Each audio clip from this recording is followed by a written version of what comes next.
Алланың елшісі саллаллаху алейхи уассалам бір сөзінде былай айтады: сөйлеу алдында, іс-әрекет жасау алдына жақсылап ойлану керек, артынан кешірім сұрамайтынды.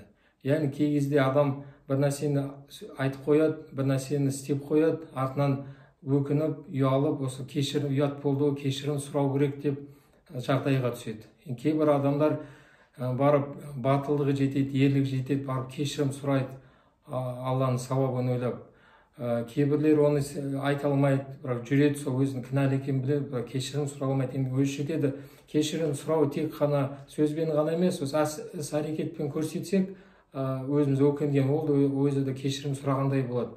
Бірақ Алланың елшісі осындай, өзіңді ұятқа қалдырмай, біреуге бір зиян келтірмей, өйткені бір зиян келтірген шығар осы әрекетімен, сөзімен.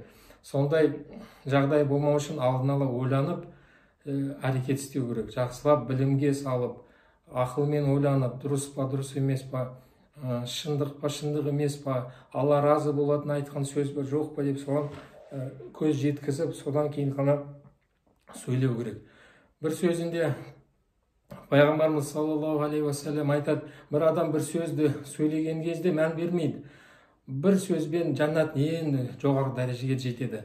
Екінші адам бір сөзге мән бермейді, сол сөздің кесірінен тозақ ең төменгі сатысына түседі екен. Осы жерде бір сөз көп нәрсе шешу мүмкін. Сол үшін біз осындай үлкен, егер сауап керек болса, ойланып айту керек.